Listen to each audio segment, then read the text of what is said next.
So for an update on the story, we're going to be crossing to our colleague Natasha Phiri. Natasha, good morning once again. We're edging closer to that 9 a.m. briefing, of course, with the outgoing leadership. And today, the top 6 will also be announced. Talk to us about what is transpiring on your end as we're speaking.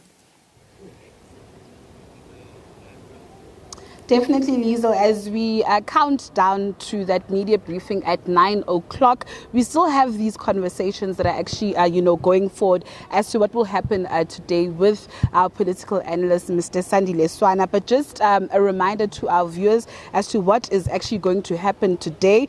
First order of the day will be the presentation of the organizational report that will be given by Mr. Marshall Dlamini. You then have the presentation of the Treasurer's report that will be given by Ompile Mountwe. Following that, you have the discussion and adoption of reports, the constitutional amendments, and of course the discussion and adoption of the constitution. After lunch, it will be then the nomination voting of those top 6, the outline of the commissions, and later on, of course, the announcement of those top 6 officials. But of course, let's just continue this conversation further with Mr. Sandile Swana. Mr. Swana, we are going to see, it's going to be close to us, but there will be the presentation of the organizational report over the past 5 years since 2019. Of course, yes, the EFF has grown. You've got the 1 million membership campaign, of which they have successfully done. But of course, it's also important to highlight the internal and external challenges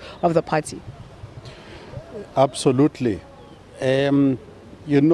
Scholars tell us that the success of any society is the strength of its institution. The success of any organization is the strength of its own systems inside of itself. So internally, we have to hear from Marshall Dlamini as to what has happened on a word-by-word basis, whether they've been able to create strong branches that are able to get above 0 in every VD and things like that. Externally, the EFF obviously is in a competitive space. And as I looked at the numbers, for instance, if we were to say the MK party and the ANC had remained together, they would be at 54%, having declined from 57% anyway. Nevertheless, the EFF itself has lost about 1.3 or so percent. It's not a very big loss overall. But what I found also important, which I think will be more detailed in the report that Marshall will give, is the COVID, what happened during COVID, in that they had to go, having assessed in 2019 that their branches are weak, and having then come out of that in 2020, COVID came in. So they went into 2021 not having prepared their branches, but they actually grew. So now that they've dropped in the next election, which was 2024, it shows that there were some negative forces, perhaps, that were working inside and outside of the EFF. The underground movement of the MKP, planting also double agents within the EFF, who are working for the MKP. It's a new phenomenon, I think, in South Africa that we've ever witnessed. So that is that.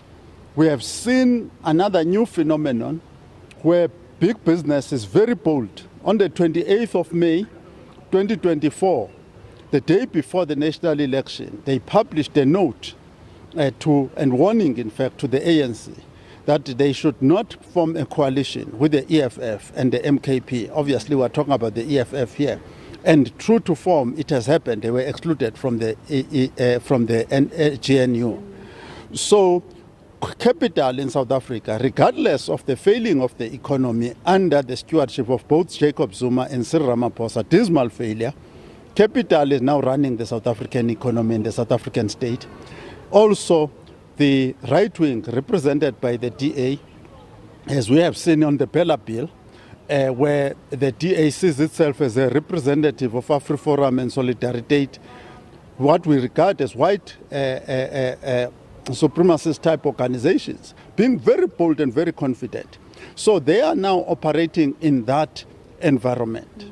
I like the fact that you mentioned the issue of branches, and you look under the organizational character and redesign documents. They want to actually increase their branches from 100 members to 200 members. There's also the proposal to add sub-regions and do away with the regions. I mean, in a layman's term, for somebody who doesn't understand the logic behind that, please explain to us and what this actually means.